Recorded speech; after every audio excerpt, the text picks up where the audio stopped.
전 놀란 게 페이스북에 전사모라는 게 있어요. 전인범을 사랑하는 모임이더라고요. 폭설이 내린 날 뭐 직접 삽을 들고 제설 작업하셨다니. 저는 기본 원칙이 제가 싫었던 거는 밑에 사람들한테 안 하겠다는 게 기본 네. 생각이었어요. 저 어디 밥 먹으러 가면요 요새 뭐 존경합니다 그러고 막 그래요. 네, 아이고. 그러니까 순간 이렇게 쳐다보는데 거기가 폭발이 일어납니다. 저도 모르게 이제 그쪽으로 뛰어가기 시작했어요. 네. 화약 냄새가 막 나고 또 피 묻은 사람들이 막 네. 뛰어다니고.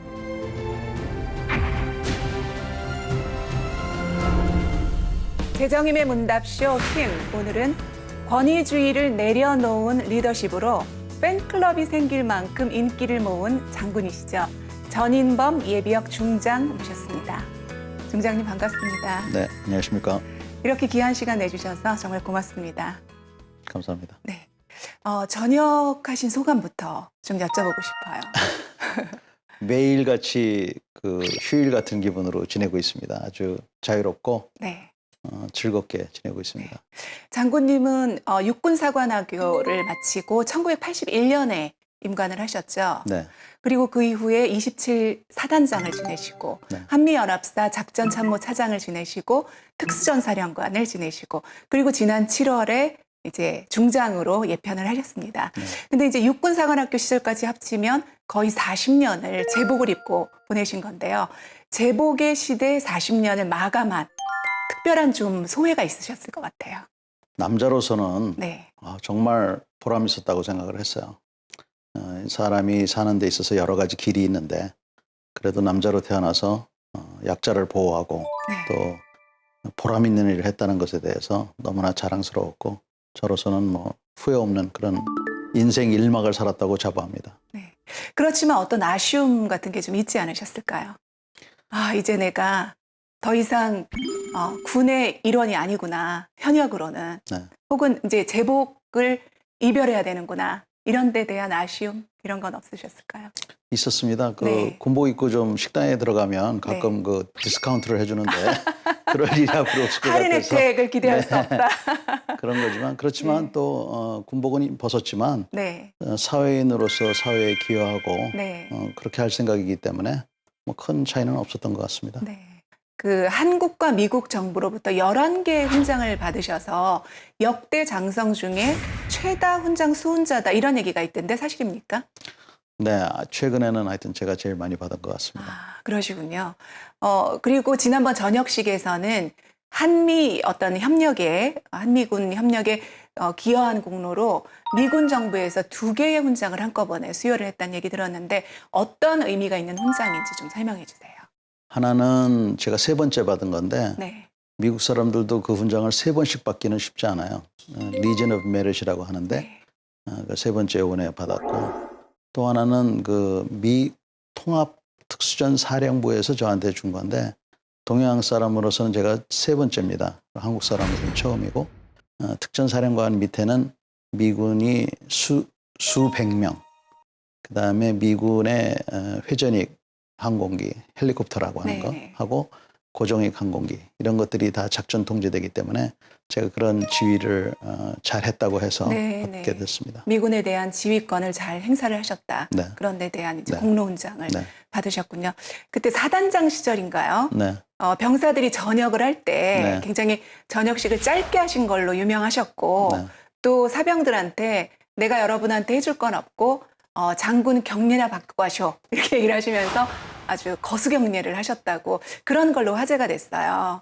어떤 마음으로 그렇게 하셨는지 부하들을 어떤 마음으로 대하셨는지 그 부분이 궁금합니다.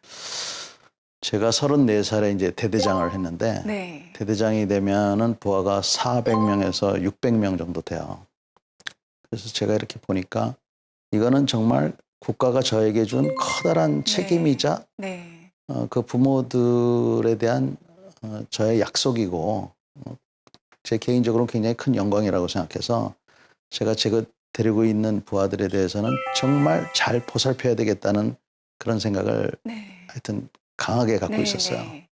그래서 이 친구들이 이제 전역을 해서 다시 사회로 나가는데 현역 복무를 한 사람들한테는 전역하는 날이 정말 굉장한 의미가 있는 날입니다. 그렇죠. 예, 그래서 내가 이 사람들한테 어떻게 해서 이렇게 좀 기억에 남고 좀 할까 해서 여러분들은 전역할 때 투스타가 격려를 해줬다 받고 전역했다. 네. 그래서 친구들하고 이제 뭐 술 얘기를 하거나 할 때 네, 그 얘기를 자랑스럽게 네. 하라고 하는 그런 의미에서 격려를 여기서 해줬습니다. 투스타한테 격려받아본 사람 있어? 그렇죠. 그렇게 한번 바로 해보라는 그렇게. 거죠. 네.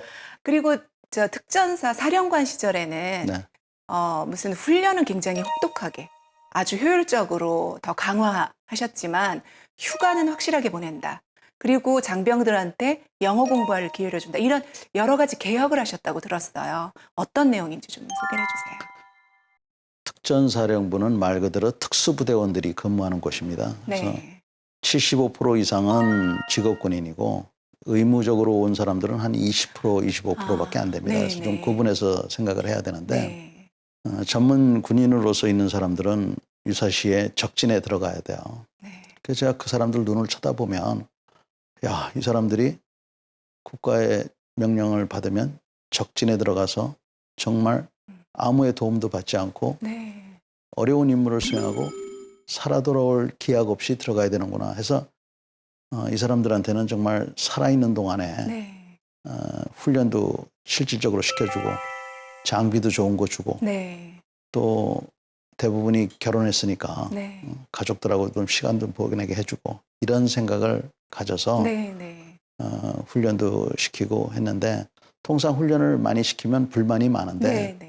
이래서 제가 보기에는 대한민국 사람들이 훌륭하다는 게 그럼에도 불구하고 이 사람들은 오히려 그런 훈련을 환영하고 자랑스럽게 네. 생각했어요. 네. 네. 제가 부모 입장에서 과연 이 군복무를 할 때 뭐를 해줘야 될까 했을 때 뭐 여러 가지 있겠지만 그 중에서도 몸을 좀 튼튼하게 해서 네. 보내줘야 네. 되겠다 네. 이렇게 생각을 네. 했어요. 그래서 휴가를 무조건 보내준 게 아니라 네. 한 달에 200km를 뛰면 네. 제가 하루를 돌려줬어요. 아. 그래서 일주일에 50km 이상을 뛰는 거를 권장을 네. 했습니다. 네. 그래서 그렇게 뛰면은 하루를 제가 이제 휴가로서 돌려줬는데 그러니까 한 달에 200km를 채운 병사에게는 그렇죠. 하루 휴가를 네. 주시는군요. 네. 예. 그러니까 이제 자율적으로. 네. 그러면 이제 처음에는 뭐 하는 사람 안 하는 사람이 있었지만 주말이 되면 뭐 김 병장님 저희들 외출 나갔다 오겠습니다. 그러고 딴 친구들은 다 나가는 200km 뛴 사람. 예, 예. 자기 혼자 남으니까 예. 이제는 그게 하나의 네. 그 패션이 돼가지고 네. 나중에는 부대 전체가 뛰는 사람들로 해서 아. 그러다 보니까 이제 좀 살이 빠지고 네. 부모님이 오셔서 얘 너 살이 많이 빠졌다. 그다음에 또 뭐 여자친구가 와서 오빠 뭐 살이 그럼 이게 더 되고 네. 그렇게 해서 자발적으로 네. 몸도 튼튼해지고 네. 하는 그러한 과정에서 아. 휴가를 내보냈던 겁니다. 그러니까 200km를 뛰게 한 이유는 더 강인한 체력을 얻도록 한 네. 거고 그렇게 노력한 사람은 휴가라는 인센티브를 네. 또 주신 거군요. 네. 그리고 이제 장군님께서 또 특전사령관 하시던 시절에 그때 이제 특전사 여군도 있고 하니까 그 군가인 검은 베레모의 가사를 무적의 사나이 이렇게 끝나는 거를 무적의 전사들로 바꾸자. 여군들의 사기를 높이기 위해서. 그렇게 해서 실제로 바뀌었는데 그렇게 결정한 어떤 계기가 있었습니까? 뭐 여군들이 건의를 했나요? 아니요. 네. 어머님이 외교관 생활을 10년을 하시고 네. 나머지 여생은 사실은 여권 운동에 몸담으셨어요. 네. 그래서 제가 어린 나이 때부터 네. 여성들이 네. 얼마나 이 사회에서 음. 고통을 받는가 하는 것을 네. 어머님을 보면서 느꼈어요. 실감을 했군요. 예. 그래서 그 전부터도 네. 제가 가는 곳마다 제일 먼저 한 게 여자 화장실을 만들어주거나 개선하는 게 아이고. 제 역할이었습니다. 정말 필요한 건데. 네. 네. 그래서 이제 여성들을 좀 많이 뽑기 시작했어요. 네. 그리고 훈련도 네. 세게 시켰어요. 네. 그러니까 우리는 천리행군이라는 게 있는데 400km를 걷는 거예요. 네. 그거를 전에는 여성들은 옵션으로 네. 했는데 할 수도 있고 안 할 수도. 제가 no 다 해. 네. 여성들이 한 명도 낙오를 안 해요. 그런 여성 전사들이 우리 특전사에 있다는 거죠. 네. 지금. 네. 놀랐습니다. 특전사군과 검은 베레모 이거는 모두가 다 부르는 거죠. 네. 뭐 어떤 그 특별한 행사가 있을 때마다. 그러면 네. 자다가 일어나서 시켜도 다 하죠. 그러면 네. 안 되면 되게 하라. 그렇게 하는 것부터 무적의 전사들까지만. 아니, 제가 네. 못하는 게 네. 춤, 노래, 그다음에 네. 골프를 못 칩니다. 그래서 안 되면 되게 하라. 특전부대 용사들 검은 베레 무적의 전사들.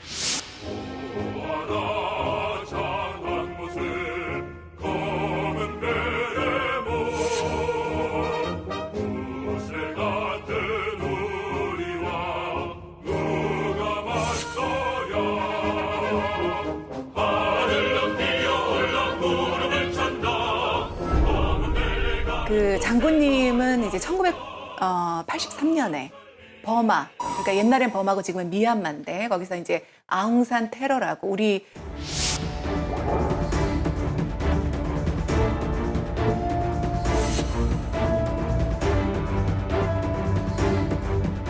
이제 국가 원수를 노린 북한의 테러가 일어났을 때 그 폭탄 그 폭발의 현장에서 당시 이기백 합참의장을 이제 구해낸 그런 부관으로 이제 알려져 있는데요. 당시 상황을 간략하게 좀 설명을 해주세요. 무슨 그런 일이 터질 때 그날이 무슨 뭐 다른 날하고 틀린 날은 아니었습니다. 네. 오히려 화창하고 좋은 날이었어요. 근데 갑자기 저는 이제 바로 옆에 있다가 네. 5분 전에 카메라에 배터리를 가지러 이제 네. 밖으로 나왔는데 네.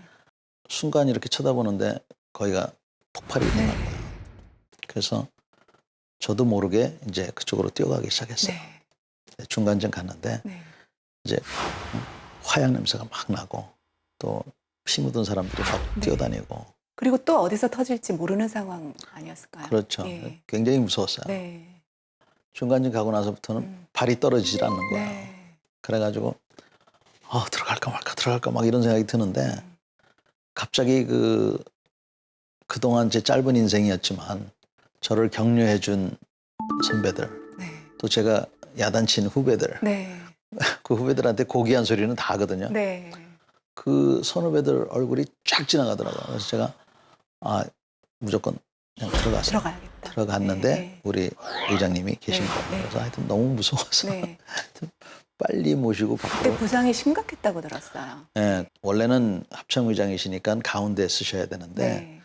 그분 성품이 이제 겸손하시니까 자리를 양보하셔서 맨 끝에 쓰셨던 겁니다. 네. 그래서 사신 겁니다. 아. 그날 저는 돌아가시는 분들도 많이 봤고 인생을 하여튼 돌아보는 네. 그러한 계기가 저한테는 됐습니다. 그래도 그 이전 의장님은 무사히 나중에 이제 완쾌가 되셔서 네. 군으로 복귀를 하셨던가요? 네. 그래서 네. 병원에 한 거의 3개월 계셨다가 네, 네. 그래도 다행히 장군님은 그때는 전혀 이제 뭐 부상을 입거나 그런 상황은 아니었고 네. 바깥에 계셨기 네. 때문에. 네. 근데 그 사건이 장군님의 인생에 어떤 영향을 미쳤을까요? 계급을 많이 올라간다든지 네. 직위를 얻는다든지 이런 것이 인생의 중요한 게 아니다라는 걸 아니다. 느꼈어요. 네. 그래서 그러면 뭐가 중요한가 음. 이거를 고민하기 시작했어요. 네. 그래서 당장 답을 얻지 못했고 한 5년 걸렸는데 네, 네. 5년 뒤에 제가 29살 때 네. 제가 얻은 결론은 하여간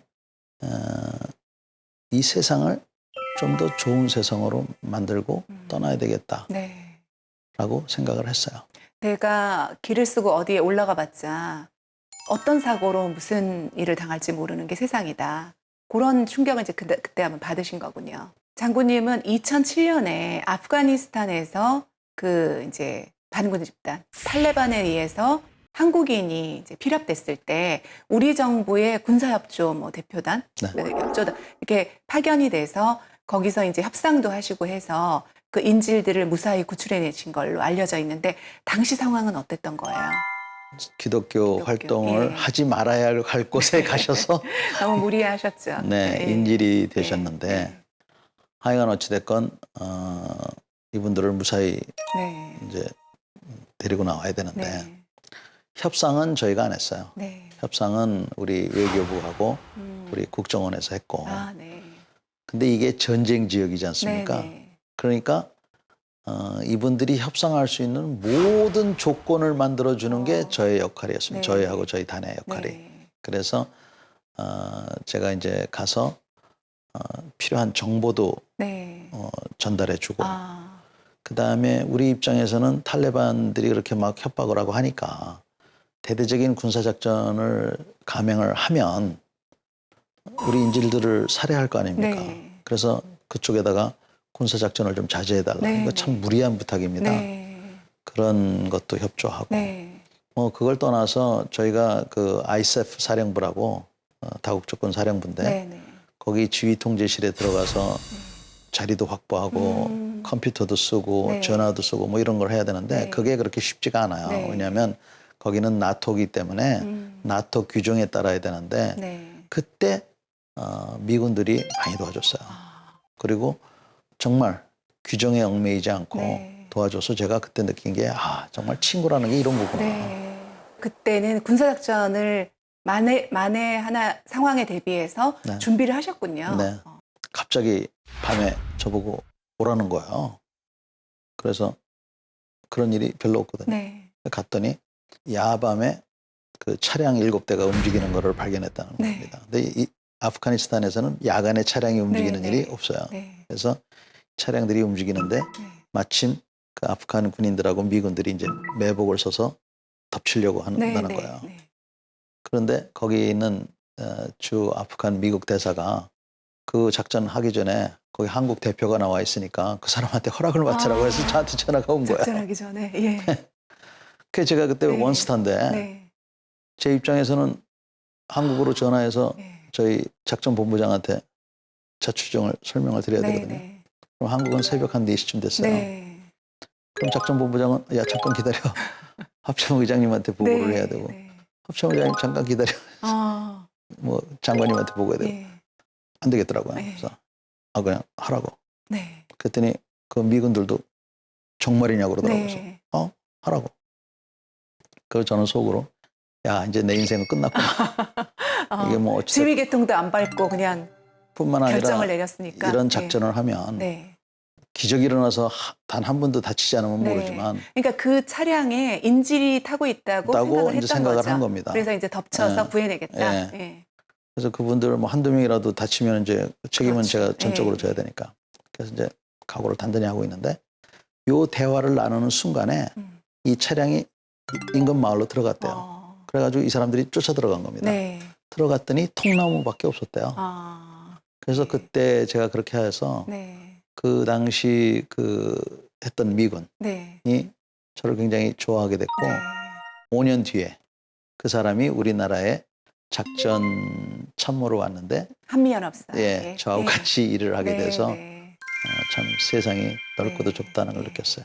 한국군 중에서 영어를 가장 잘하는 장교, 장성으로 이제 알려져 있고, 그것 때문에 사실은 이제 한미 연합 전력의 강화에 굉장히 기여를 하신 분, 그래서 이제 훈장도 받으신 분으로 우리가 다 알고 있는데, 한미 동맹, 한미 군사 동맹이라는 것 자체가 지금 뭐 중국의 부상, 뭐 이제 이런 한중 관계, 또 한미 관계 사이에서 여러 가지 시련에 부닥쳐 있는 게 사실인데, 한미 군사 동맹, 한미 동맹의 좀 발전적인 유지, 지속을 위해서 지금 우리가 특별히 좀 생각해야 될 부분은 어떤 게 있을까요? 지금 한미 동맹이 굉장히 좋은 관계에 있어요. 네. 오바마 행정부에서 좋은 미군 장성들을 우리나라에 많이 보냈습니다. 그래서 우리 의견을 존중해 줬고 또 하급제대 차원에서는 미 2사단이라는 게 우리나라에 주둔하고 있는데 네. 작년에 이게 연합사단이 됐어요. 즉 미군 사단 안에 우리 한국군 부대들이 작전 통제돼서 지금 매일같이 같이 훈련을 하고 있습니다. 네. 그래서 이게 이제 세월이 지나면 엄청난 내공으로 쌓일 거예요. 네. 그래서 이런 것들이 진행이 되고 있기 때문에 결국은 사람 관계에서도 마찬가지지만 자주 만나고 네. 자주 의견을 교환하고 서로 의견이 틀리더라도 계속 얘기를 하다 보면 우선 첫 번째가 상대의 입장을 이해하는 게 그게 중요하지 않습니까? 그걸 이해하고 나면 그 다음부터는 조금씩 양보하는데 제가 보니까 제가 젊었을 때는 누구랑 협상을 할 때는 하여튼 내가 원하는 걸 다 얻어야지 이게 성공 이렇게 네, 생각했는데 네, 이제 네. 보니까 그게 아니라 제가 원하는 거 50%, 네. 저 사람이 원하는 거 50% 이렇게 하는 게 성공이기 때문에 네. 그걸 잘 염두에 두고 정말 우위를 갖고 네. 이렇게 협상하는 그런 마음 자세가 아. 제가 보기엔 가장 중요한 것 같아요. 노무현 정부 때 네. 우리가 전시 작전 통제권을 미군으로부터 가져오기로 이제 결정이 돼 있었는데 네. 이명박 박근혜 정부를 이제 거치면서 그게 재론이 되고 결국은 이제 무기 연기로 지금은 이제 결론이 나 있습니다. 장군님도 이제 전작권 환수 문제에 관심이 굉장히 많으시고 과거에 그 관련 작업도 하시고 앞으로도 그 부분에 대한 연구를 하실 계획을 지금 갖고 계시는데 지금 현재 결정된 전작권 환수의 무기 연기에 대해서 어떻게 생각하시는지요? 무기 연기라는 표현은 정확하지 않은 것 네. 같고요. 조건에 기초를 해서 네. 그 조건들을 달성하기 위해서 노력을 하고 그 조건이 달성이 되면 전작권을 이제 전환한다 이렇게 네, 이제 네. 돼 있고요. 네. 우선 전시작전 통제권 문제를 얘기할 때 이것을 자존심의 문제로 생각하는 거는 아닌 것 같아요. 네. 근데 하여튼 결론적으로 말씀드려서 전작권은 우리가 가져야죠. 가져야 합니다. 네. 그러나 자존심의 문제로만 생각해서는 안 된다. 네. 두 번째는 효용성의 문제로 봤을 때는 지금처럼 이런 구조가 가장 효율적입니다. 효용성이라는 거는 전시를 대비한 그렇죠. 효용성입니까? 예. 예. 그래서 미군의 전력을 확보하고 네. 또 그들의 공약을 약속을 실질적으로 우리가 이렇게 볼 수 있고 하는 것에는 효용성에는 분명한 겁니다. 그래서 세 번째는 이제 이 전작권을 가져오기 위해서는 네. 돈도 돈이지만 네. 우리 국민들이 희생을 치를 각오를 해야 돼요. 어떤 희생이냐 하면 뭐 돈도 더 내야 되겠지만 네. 복무기간을 더 늘린다든지 네. 뭐 이런 안보와 관련된 그런 것들. 암만 해도 유사시에 대비하다 보면 네. 네. 여러 가지 그 자유도 침해받을 수 네. 있는데 그런 것도 각오를 할 수밖에 없는 네. 그런 게 있어요. 어떤 사람들은 전작권을 미군들한테 맡기는 게 그냥 편하니까 그렇게 그냥 하자고 생각하는 사람들이 있다면 저는 그것도 아주 잘못된 생각이라고 네. 생각해요. 네. 남의 나라에 네. 내 나라의 그런 안보를 그냥 맡긴다? 네. 이거는 아주 잘못된 생각이기 네, 네. 때문에 결론적으로 말씀드리면은 자존심 문제로만 생각하지 말자. 효용성으로 봐서는 현재 체제가 아주 효용성이 있는 건 사실이다. 세 번째는 하여튼 앞으로 노력을 해서 네. 우리나라 그 안보에 이상이 없도록 하는 최대한 노력을 하고 네. 희생도 하고 네. 해서 하여간 그 전작권을 우리가 행사할 수 있도록 그렇게 네. 해야 되겠다. 네. 북한이 핵 도발, 미사일 도발의 수위를 점점 높이고 있잖아요. 그리고 이제 그러니까 국제사회는 제재의 수위를 더 높이고 남북 관계의 긴장은 점점 고조되고 우선 장군님이 보시기에 북한이 저렇게 자꾸 도발의 수위를 높이는 거 의도가 어디에 있다고 보십니까? 원래부터 네. 힘이 약한 쪽에 그런 벼랑 끝 전술을 쓰는 것이 유리합니다. 네. 그러한 맥락에서 북한은 옛날부터 그런 벼랑 끝 전술을 써왔고 우리가 자기네들의 그런 생태에 좀 더 원하는 방향으로 네. 할 때까지 이제 계속 그런 도발을 할 것 같아요. 네. 나름대로 자기네들도 계산을 하고 있을 텐데 제일 걱정은 네. 북한의 계산대로 일이 진행되는 것이 아니라 오판을 해서 그네들도 예상하지 못했던 일이 일어날까 봐 정말 네. 걱정스럽습니다. 네. 핵무장 지금 네, 네. 얘기하시는 분들인데 네. 우리는 지금 핵무장보다도 정신무장을 좀 해야 돼요. 네, 네. 정말로 네. 모든 분들이 네. 제가 보기에는 그런 것 같아요. 안보에 대해서는 다 공감대가 있는 것 같은데 네. 그 안보에 대한 공감대를 중심으로 해서 거기에 따른 서로의 입장도 양보도 하고 자꾸 돈 얘기하는데 저는 돈의 문제가 아니라 네, 네. 어떤 우선순위라든지 이런 것들을 하면 현재 그런 우리 구조를 갖고도 훨씬 더 효율적인 군대를 만들 수 있다고 생각해요. 네. 말씀을 꺼내셨으니까 핵무장론에 대해서는 현재 수준에서 어떻게 평가하세요? 그걸 앞으로 또 연구를 해보겠다는 말씀도 하셨는데. 우선 결론부터 말씀드려서 핵을 무장하는 것은 그 비용이 네. 단순히 뭐 돈의 비용이 아니라 네. 전체적인 비용이 너무 과다하다고 네. 생각을 합니다. 네. 제가 이제 핵무장 하겠다는 분들하고 이제 얘기를 하면 제가 이런 질문을 합니다. 그럼 한 몇 발쯤 가져야 되냐고. 그럼 이분들이 북한은 몇 발 갖고 있습니까? 북한 몇 발 갖고 있는지 모르지만 우리가 대략 한 25발 갖고 있다고 생각하니까 네. 그렇다 그렇게 얘기하면 우리도 그러면 25발 있어야 된다는 거야. 그러면 25발을 한 군데 두는 게 좋겠습니까? 여러 군데 나누는 게 좋겠습니까? 당연히 여러 군데. 지금 사드도 저 정도인데 핵무기를 우리 집 동네에 갖다 놓는다. 네. 이건 뭐 그런 그래서 문제도 예. 세부적으로 들어가고 네, 보면 네. 핵무기를 우리가 갖는 것은 그렇게 효율적이지 못해요. 이제는 전술 핵무기 뭐 재배치 뭐 이런 얘기도 하는데 그럴 필요가 없어요. 네. 구함에서 네, 네. 몇 시간이면 날아오는데 굳이 한반도까지 이렇게 예. 배 태워서 올 필요가 없다는 거죠. 예. 그럴 필요가 없어요. 그러니까 오히려 네. 미국하고의 적절한 아, 그 이해를 네. 합의를 좀 더 공고히 할 필요가 있어요. 또 미국도 우리한테 그동안에는 핵 정책에 대해서 잘 얘기를 안 했는데 이제는 우리한테 좀 더 투명하게 네. 얘기할 필요도 있고 그래서 네. 이 핵 문제는 굉장히 좀 복잡한 면이 많습니다. 네. 태양의 후예라는 드라마는 보셨어요? 거기 나오는 특전사령관이 네. 대머리라서 조금 유감이었고요. 거기서 아주 그 지휘관으로서 네. 올바른 모습을 보이던데 네. 나 같으면 저 상황에서 저렇게 할 수 있었을까? 네.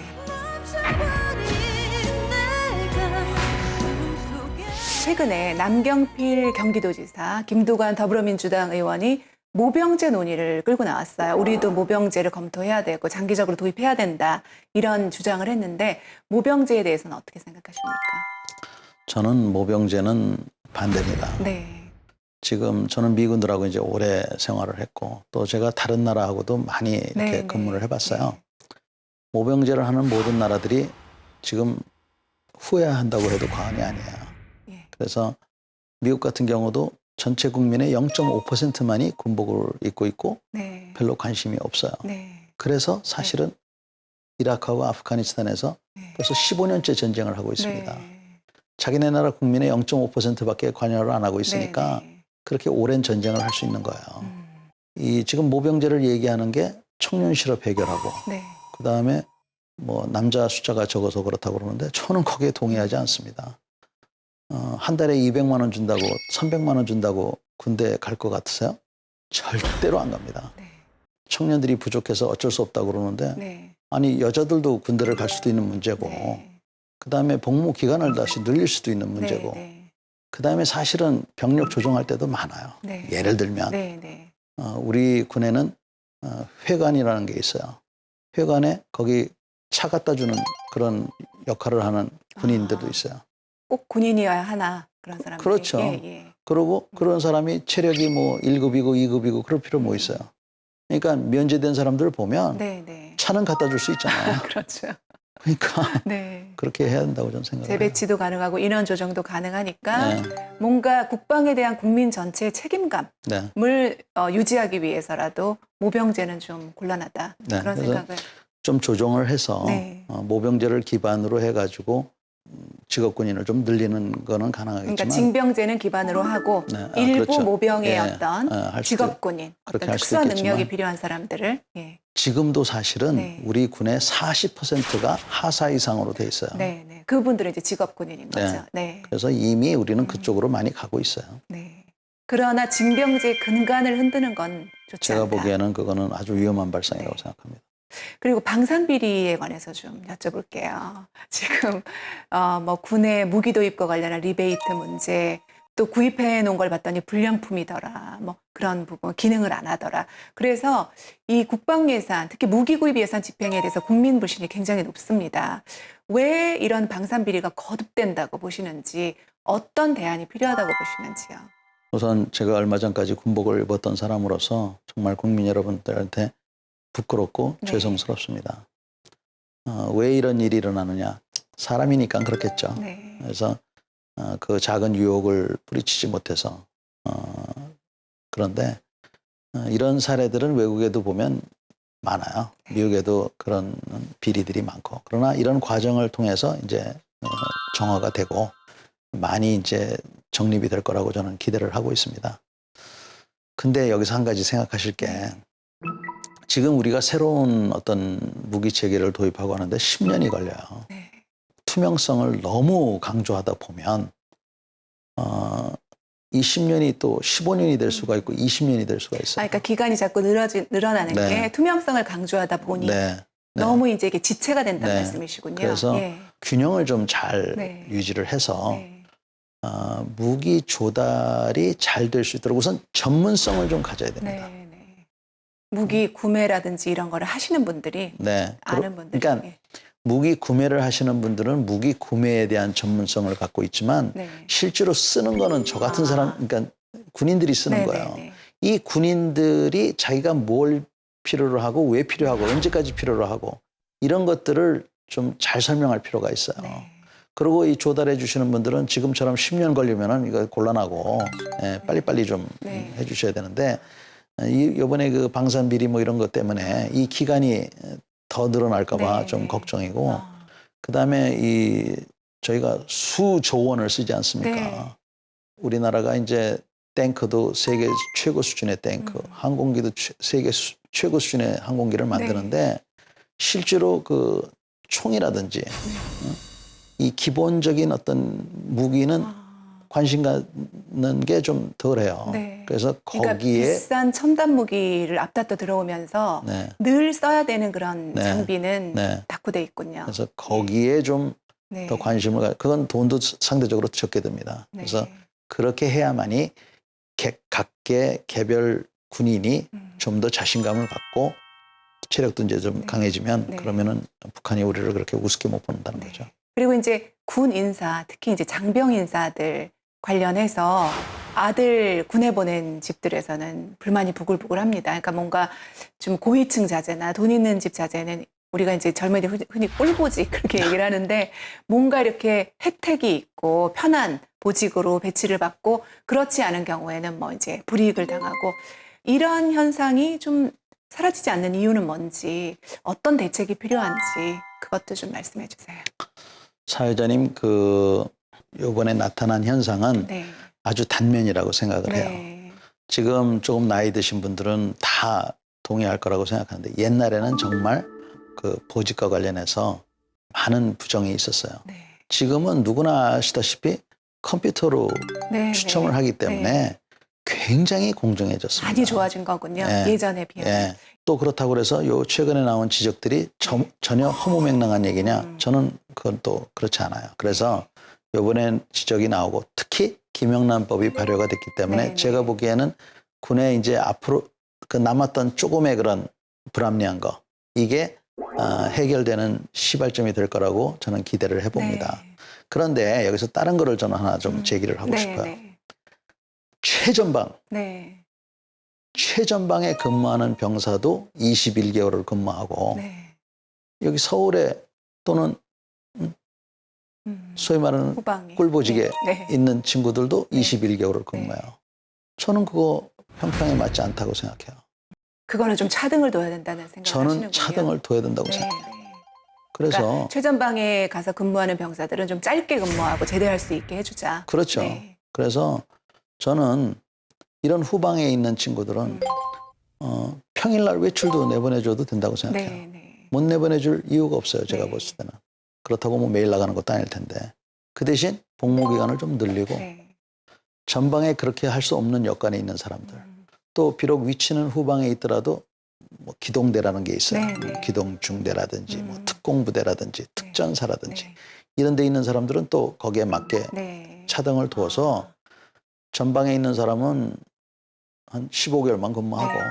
후방은 뭐 30개월을 근무하든지 네, 네. 그 대신 일일 외출을 내보내주든지 네, 응? 네. 이렇게 해서 형평성을 갖고 그 대신 또 선택제를 하라는 거죠. 네, 네. 야, 전인범, 너 이번에 군대 가는데 전방 가면 좀 자유가 없지만 15개월만 근무하면 되고 서울에 근무하면 매일 외출은 가능하지만 30개월 근무해야 돼. 너 어디 근무할래? 네. 그러면 저 같은 이제 소위 말해서 좀 유리한 입장에 있는 친구들이 전방에 가겠다고 하는 사람들이 많을 거 아니에요. 네. 그러면 저는 그것도 네. 사회 정화에 아주 좋은 계기가 네. 될 것 같아요. 네. 부대의 특성에 따라서 어디서 근무하느냐에 따라서 기간을 좀 달리 해보자. 네. 그것도 검토할 만한 좋은 의견이신 것 같습니다. 장군님은 평소에 이스라엘 군대에서 배울 게 많다 이런 말씀을 많이 하셨다고 들었어요. 어떤 취지에서 하신 말씀인지. 보다 정확히 말씀드려서는 네. 이스라엘로부터 배울 게 많다는. 이스라엘로부터. 예. 네.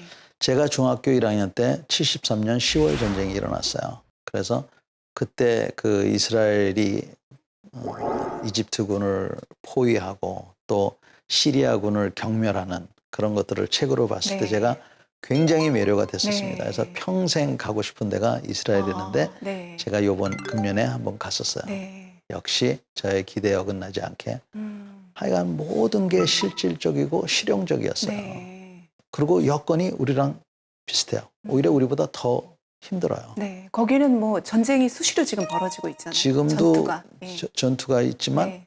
지형적으로도 네. 우리는 군사분계선에서 부산까지 그래도 한 450km 되는데 이스라엘은 짧은 데는 14km밖에 안 돼요. 네. 그런데도 국민들이 안심하고 지내잖아요. 네. 그래서 이스라엘의 어떤 국민적 교육, 네. 군대라는 것은 네. 사회의 축소판입니다. 사회에서 갖고 있는 모든 문제를 가지고 우리는 징집제도에 의해서 이 젊은이들이 들어오기 때문에 네. 사회에서 건강하게 만들어서 저희한테 좀 주셔야 되는데 그렇지 못한 경우가 많은 거예요. 네. 그래서 이스라엘은 이스라엘 전체 사회 자체가 네. 자기네들이 그 유태교회를 중심으로 한 네. 어떤 그런 교육이라든지 합리성이라든지 토론 문화라든지 이런 것들을 바탕으로 해서 군인이 되기 때문에 각계 군인이 저희보다 더 똑똑해 보이지 않더라고요. 그럼에도 불구하고 책임의식이 강하고 네. 또 하여튼 의사표현이 자유로워요. 네. 제가 보니까. 네. 그러니까 합리적이고 네. 그래서 강력한 그런 어떤 시너지 효과를 나타내더라고요. 네. 그래서 그런 것들을 좀 우리가 배울 필요가 있고 네.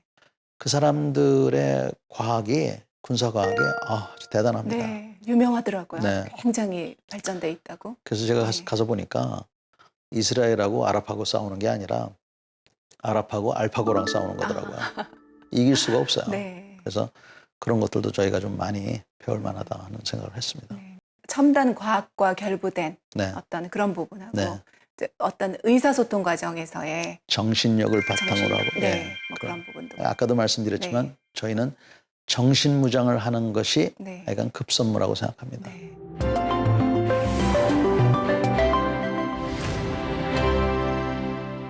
이번 키워드는 금수저입니다. 우리가 보통 이제 사관학교 하면 우리 사회에서는 가난한 집 수재들이 가는 곳 그런 인식들이 꽤 있었어요. 근데 알고 보면 전 장군님은 금수저 집안 출신이다 이런 소문이 있더라고요. 이런 소문이 왜 나왔을까요? 우선 제가 금수저인 것은 맞습니다. 네. 그러나 제가 뭐 집안이 좋고 뭐 그래서가 아니라 저는 태어날 때 하나님 은총 속에서 네. 몸 건강히 태어났고 또 어머님께서 믿음의 중요성을 일찍이 깨닫게 해주셨고 네. 그리고 제가 어린 나이에 하고 싶은 거를 갖게 됐다는 거죠. 그러니까 네, 저는 네. 아주 어릴 때부터 군인이 되겠다. 네. 이 목표를 갖게 돼서 네. 그냥 그 길을 계속 가서 네, 네. 했고 그 다음에 뭐 사관학교 들어가고 한 거는 정말 운이 좋아서 네. 잘 들어가고 그러니까 근데 저희가 이제 듣기로는 할아버님께서 유한양행에 사장을 하셨고 네. 아버님은 뭐 한의사시고 어머님은 우리나라 최초의 여성 외교관이시고 고모 되시는 분은 우리 국내에서 6자녀를 미국의 명문대에 보낸 것으로 자녀 교육으로 굉장히 유명한 전혜성 전 예일대 교수시다. 이런 얘기 때문에 아마 금수저란 얘기가 나왔을 것 같은데요. 그런 집안의 어른들이 장군님의 어린 시절에 어떤 특별한 영향을 좀 주셨습니까? 사실은 우리 아버님은 네. 군 생활을 안 하셨어요. 네. 형제가 4분이신데 아무도 안 하셨어요. 네. 저는 왜 그랬는지 그 어린 나이에도 그게 그렇게 창피했어요. 네. 그래서 아버지는 왜 군생활 안 하셨어요? 계속 물어봤는데 제가 중학교 됐을 때쯤 뒤통수 한 대 맞으면서 우리 때는 다 그랬어. 그러셔서 그런 법이 어딨냐. 아버지하고 작은아버지하고 해서 네. 3년씩 12년에다가 제 거 3년에서 15년 군생활 하겠다고 한 게 접니다. 중학교 때. 네, 그랬고. 네, 근데 네. 제가 4학년 말에 이제 미국에서 돌아올 때가 됐는데 네. 저희 전시 집안의 80%가 미국에 살아요. 네. 그래서 다들 돌아가지 말라고 이제 네, 네. 그랬었어요. 네. 그랬더니 우리 어머니가 저를 앉혀놓고 네. 한국 사람이 애국가도 모르고 한국말도 못하면 안 되니까 일단 돌아가자고. 그래서 돌아오게 된 거예요. 네. 그래서 아니 근데 태어나기는 한국에서 태어나셨을 거 아니에요. 네. 언제 미국을 가신 거예요? 그러면 장군님은? 제가 7살 때 네. 어머니께서 우리나라 최초 외교관이셨어요. 네, 네. 그래서 유엔에 근무하시게 되셔서 아, 그때 유엔 가죠. 근무하느라고 네. 데리고 가셨군요. 네. 미국 국무부 차관보 하시고 예일대 교수하시는 고홍주 박사가 네. 그럼 고종 사촌이신가요? 네. 그분이 이제 전혜성 박사의 네, 아드님이니까. 아들이고. 네. 예. 근데 제가 이제 얼핏 듣기로는 집안이 다 뭐 직업 외교관이거나 학자가 굉장히 많고 뭐 기업인도 계시고 뭔가 문민 가정이에요. 근데 어떻게 군인의 길을 선택을 하셨는지, 어떤 계기로 군인의 길에 관심을 가지셨는지 궁금합니다. 워낙 어릴 때부터 네. 그래서 정확히 모르겠어요. 근데 네. 하여간 저의 가장 어린 기억이 네. 4~5살 때도 저는 그렇게 그 총 같은 거에 네. 관심이 많고 네. 미국에 있을 때도 그때 그 캄벳이라는 시리즈가 있었는데 드라마가 있죠. 예, 그걸 그렇게 보고 네. 하여간 흉내도 내고 네. 그랬었어요. 너무 멋있어 보였군요. 그 네. 군인들이. 네. 아, 중학교 1학년 때 국군의 날 퍼레이드를 봤는데 네. 삼촌께서 야 임범아 너도 저렇게 군인 되고 싶지 않아? 그래서 네 그랬더니 그럼 육사 가야 돼. 그래서 뭣도 모르고 육사를 지원하게 군이 된 거예요. 되려면 육사를 가야 된다. 네. 제가 그러니까 어린 나이 때라는 게 1960년도 이럴 때인데 네, 지금하고는 세상이 틀립니다. 틀리죠. 예, 예. 자료도 없고 그랬는데 네. 그때 제가 중학교 때도 뉴스윅하고 타임 잡지를 읽었어요. 중학생 때요. 네. 그래서 그러니까 어릴 때 미국에서 영어에 이제 귀와 눈이 트인 다음에 네. 계속 읽어오셨군요. 예. 그래가지고 거기에 나오는 그래픽이나 이런 걸 보면서 전차가 나오면 그 전차에 대해서 알려고 노력을 많이 했고 어머님한테 계속 책을 구해달라고 그랬고 네. 이제 그래서 제가 고등학교 1, 2학년 때는 그 옛날에는 바다에서 적의 함정을 발견하면 그 외형을 보고 네. 그 배를 식별을 했어요. 네. 네. 제가 고등학교 다닐 때 이렇게 두꺼운 책이 있었는데 네. 거기에 보면 그 식별 책이에요. 네. 배에 있는 함교에서 그 책을 놓고 발견하면은 하는 그런 책을 구해가지고 제가 네. 그 배 윤곽도 외우기도 하고 네. 모형을 많이 만들었어요, 제가. 그 이제 어머님이 우리나라 최초의 여성 직업 외교관, 네. 유엔에 나가서도 근무를 하신 분이라고 들었고요. 네. 그 87년 대선 때 네. 사회민주당 후보로 대통령 후보로 나오셨더라고요. 네. 근데 끝까지 뛰진 않으시고 이제 네. 중도에 사퇴를 하셨는데, 그리고 나중에 이제 동국대 교수도 하고 그러신 걸로 알아요. 근데 너무 엄청난 어머니를 두셔서 뭐 부담스러운 일은 없으셨습니까? 어머님이 네. 부담스럽기도 하지만 네. 저에 대한 믿음이 그러니까 저는 중고등학교 때 뭐 반에서 1등하고 그런 사람이 아니에요. 네. 그렇지만 어머님께서는 항상 저에 대한 믿음을 갖고 계셨고 공부하라 소리를 한 적 없으세요. 네. 그리고 제가 어른이 돼서도 뭐 어떤 때는 좀 우울할 때도 있잖아요. 네. 우리 어머님만 10분만 만나면 어머님이 저에 대한 믿음이 얼마나 강하신지 네. 그 힘이 생기는 거예요. 그래서 그런 분이시기 때문에 네. 지금 말씀하신 대로 네. 요구사항도 굉장히 많으시지만 네. 네. 그러나 하여간 저에게 힘의 힘이 원동력이 되신 되셔서 예. 어머니시군요. 저는 지금 우리 어머님이 100세까지 사셨으면 좋겠어요. 네. 이번 키워드는 태양의 후예인데요. 이거는 이제 굉장히 히트작이 된 드라마 이름인데, 우리나라 특전사가 가장 황금기였을 때는 전인범 장군이 뭐 사령관을 했을 때다, 이런 얘기가 좀 떠돌아서 화제가 됐었어요. 특전사에 가서 정말 전성기를 만드셨습니까? 그거는 저희 그 너그러운 부하들이 또 네. 이제 했던 것 같고 네. 특전사 출신이라는 그 정의는 네. 대위 계급장을 그러니까 장교인 경우에 대위 계급장을 달고 팀장을 해야 네. 진짜 특전사예요. 근데 저는 체력이 뒷받침이 안 돼서 그걸 네. 못했어요. 네. 소령 때 근무를 했고 대령 때 근무를 했는데 네. 그래서 제가 특전사령관으로 보직이 되고 나서 정문에 들어가는데 가슴이 뭉클하더라고요. 네. 아, 내가 이 부대에 아, 지휘관으로 왔구나. 그래서 하여간 내가 여기 있으면서 최선의 노력을 다 해야 되겠다. 그래서 그동안 제가 특전사에 근무하면서 부족하다고 생각했던 것들을 실천에 이제 개선하려고 노력을 했어요. 예를 들면 어떤 거를 하신 거예요? 현대 군인이 해야 될 게 기본이 세 가지가 있어요. 네. 그러니까 우리 그냥 일반적으로 징집되는 사람 말고 네. 특전사에 있는 사람들은 네. 세 가지를 할 수 있어야 돼요. 첫째는 총을 잘 쏴야 됩니다. 네. 두 번째는 총 없이도 자기 자신을 방어할 수 있는 그런 무술이 있어야 돼요. 네. 세 번째는 자기가 다쳤을 때 자기 자신을 치료할 수 있는 응급처치 능력이 응급처치 있어야 돼요. 능력이 있어야 되는구나. 네. 그래서 요 세 가지에 네. 중점을 두고 네. 그래서 권총도 이제 네. 추가 지급했고 네.